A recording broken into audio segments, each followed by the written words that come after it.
People have been telling stories about the Dodder for a very long time, even for much, much longer than they've been writing them.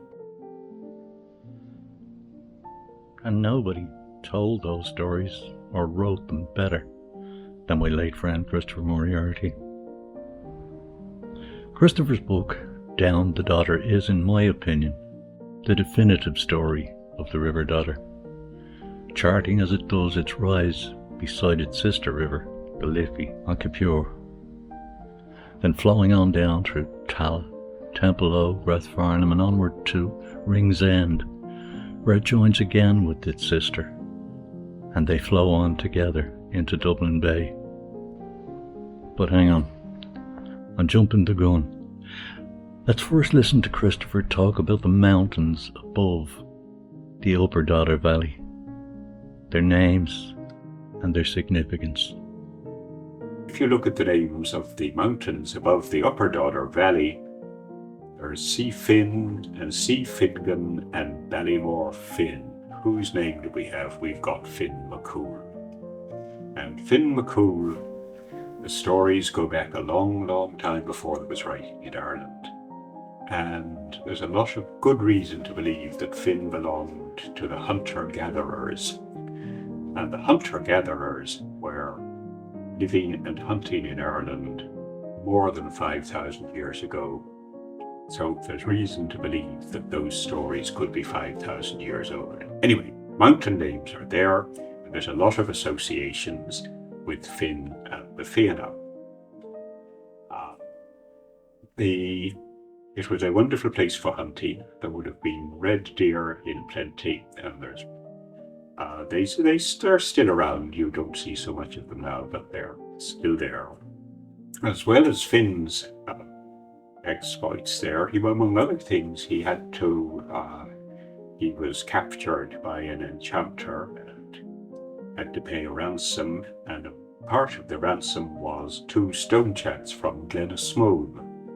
And Glenasmole you see a lot of. It's the glen where the lakes are. It means the glen of the thrush. And Finn's son Oisin was also involved. As a schoolboy in St. Joseph's in Terenure, I always loved to hear the stories of Finn McCool and the Fianna, and Finn's son Oisin, and hearing Christopher retell them brings back some great memories. This one in particular. But Oisin was carried away by his girlfriend to Tiernan-Og, the land of the ever young, and he got bored with the feasting and other things that happened there, and he asked could he go back and see Ireland. And so he was told, he was given a white horse, and the one thing he was told, he must not set his foot on the land, because if he did, he'd never be able to get back to Tiernan-Og and the beautiful Niamh again. And so he came back, and it was near Glenasmole that he saw some monks trying to move a stone, and it was beyond them. He was so much bigger and stronger than them. He was very disappointed with the people of Ireland when he came back. He was so much bigger and stronger that he picked up the stone in one hand and he threw it. And that was fine. He was strong enough, but the horse wasn't. And he fell off the horse and he touched the ground, and he was transformed from a dashing young hero into an old withered man. But he told wonderful stories that had been forgotten, and the monks were so excited that they brought him along to meet St. Patrick. And there's a lovely series of stories between Finn and his arguments with Patrick. And among other things, Oisin said that he had seen an ivy leaf as big as a loaf of bread that St. Patrick gave him. And they went off and they found an ivy leaf in Glenasmole of the right size, and there are still huge ivy leaves to be found in Glenasmole. At this point in our story, Christopher talks about his perception of time. Not as we think of time in minutes, hours, days and weeks, but rather millennia, thousands of years, and how things have developed over those periods.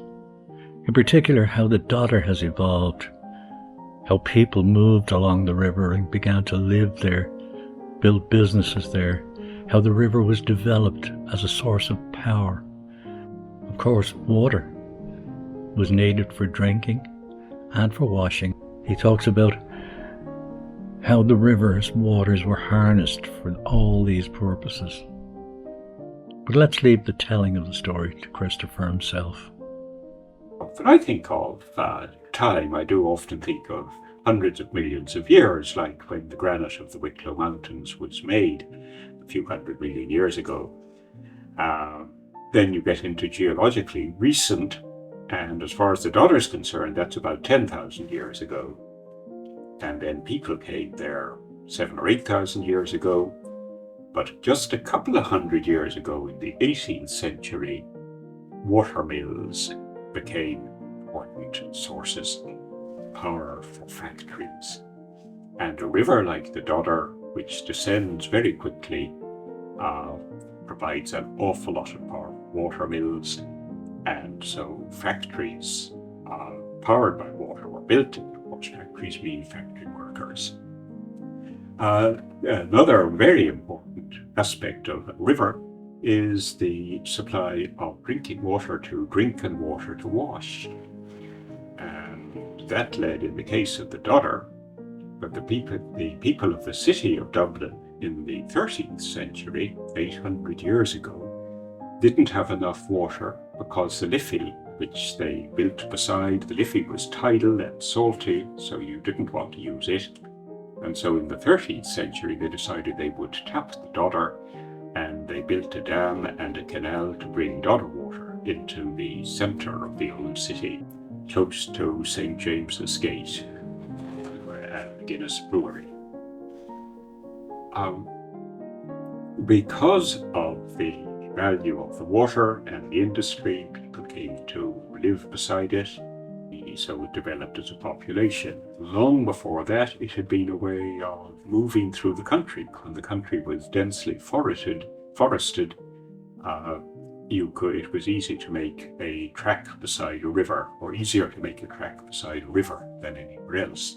So people have been using the Dodder Valley as a highway for a very, very long time. There was flour and there was paper. There were a number of paper mills. A lot of the paper for the Dublin newspapers in the 18th and 19th century actually came from paper mills powered by the Dodder. And then the grain had to be ground, and so you had flour mills, and you also had weaving, power for weaving industry. They were the main ones. And so, oh yes, they have forgetting sawmills. Of course, there were sawmills around. At this point in the story, Christopher talks about how the name of the book, Down the Dodder, came about, how he grew up not far from where I grew up, and how down the Dodder was the way we had to go, never being able to access a route up the Dodder. But again, let Christopher tell it. Just a few hundred yards up the hill from where Michael was born, I was born. And that gave me a lifelong interest in the river. And some of my earliest memories come from being taken for a walk down the Dodder. It always had to be down the Dodder, because in those days you couldn't go up the Dodder from there. There was a wall that kept any reasonable person out, so we walked down the Dodder. And as I got older, I got interested in water and fishes and the landscape and all sorts of things, and so the Dodder began to mean more and more to me. And so I set to work to explore it thoroughly. The Dodder begins on Kipure Mountain. In the days when we talked of feet and inches, Kipure had the pride of being the only Dublin mountain which was more than 2,000 feet in height. Quite a few of the County Wicklow mountains are a bit higher, but Kipure is the highest point in Dublin, 2,000 feet, 757 meters, and apart from anything else, all of our culture comes from it, a culture fountain in the form of a television mast at the top, which makes Capure very easy to recognize if you're looking at the mountains. But a little lower down than the television mast, you get the highest waters of the Liffey and of the Dodder. And the Liffey is a lazy river. It flows for 86 miles through 3 counties to make the way to Dublin Bay. The Dodder does it in a hurry, and instead of 86 miles, it takes only 18 miles to get to the same destination. A tiny little bit of one of the tributaries of the Dodder crosses the Wicklow border, but otherwise the Dodder is a true dub like myself. It begins as a small stream coming out of the bog and makes its way down into the enchanted valley of Glenasmole. Glenasmole has been known, it appears by name in some of the earliest Irish literature, and 2 of the mountains overlooking it are named in honour of no less a man than Finn McCool. You have See Fingan and Ballymore Finn, and there's a third one, See Finn, but it's just out of sight of the Dodder. All sorts of wonderful things happened in that glen, or at least it is said that they happened. There might have been a little bit of make-up, but the reality became quite striking. In the 1880s, the people of Rathmines and Rathgar didn't have enough water, and engineers set to work to create a water supply in Glenasmole. 2 dams were built, and they have made a very important contribution to the water supply of Dublin, and also, of course, added a wonderful bit of wonderful item to the scenery and places to walk around. A lovely part of Dublin. And we've heard just within the last few weeks that the people of Ireland have acquired 5,000 hectares of land around there. That's a really wonderful.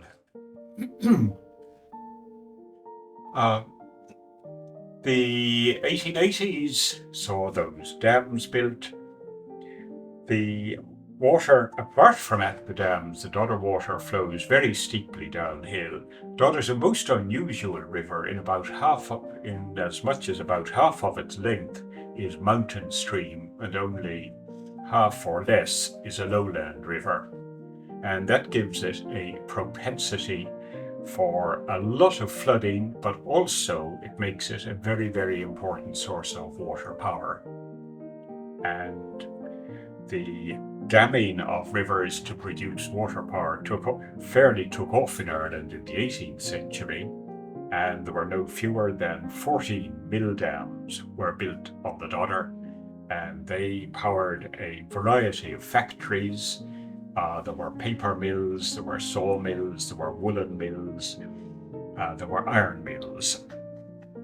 And that, of course, created a good bit of employment and was one of the things that increased the number of people living by the Dodder. The mill workers lived in fairly small houses close by the riverside. The bosses lived in big ones just a little way further out. The people of Dublin's fair city developed a problem in the 800 years ago. They began to run short of water. Now everybody knows they have the Liffey in Dublin, but the Liffey in Dublin is tidal and salty, to say nothing when used as a sewer. It wasn't the best of stuff for drinking. So the ancient Dubliners used the River Poddle. The population of Dublin grew and grew, and so the Poddle wasn't enough. And in those days, the city of Dublin was a few miles upstream, a few miles away from where the Dodder enters Dublin Bay, so you couldn't use Dodder water for the city. And so in 1244 they built a weir and an artificial stream, a canal, to bring the Dodder water across to the Puddle.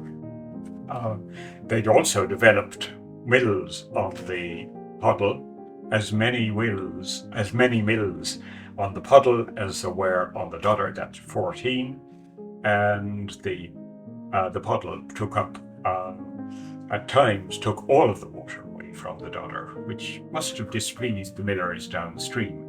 That was, again, part of the reason for building the lakes in Glenasmole, so you could supply both. But not long after they were built, water power became of almost no importance as steam power came in. So you proceed down the Dodder. People began to live beside it in increasing numbers, and so you have villages and so on, and bridges. And by and large, the lowlands became more and more built up. But the Dodder had this great propensity for flooding. In the old days, the houses were built high above the river. In the 1930s, they began to build them rather low down, and those houses began to get flooded. So people realized it wasn't really wise to build too close to the river, and so they stopped. And as a result of that, you have a lot of green land, of almost wilderness, live beside the Dodder. And the Dodder constitutes a lifeline of green, of birds and foxes and trees and all sorts of wonderful things, all the way down to where it enters Dublin Bay. And you can walk along most of the Dodder side, and a particularly good thing happened in 1940, when the city and county councils took on a Scottish urban developer called David Abercrombie to make a plan for the development of Dublin.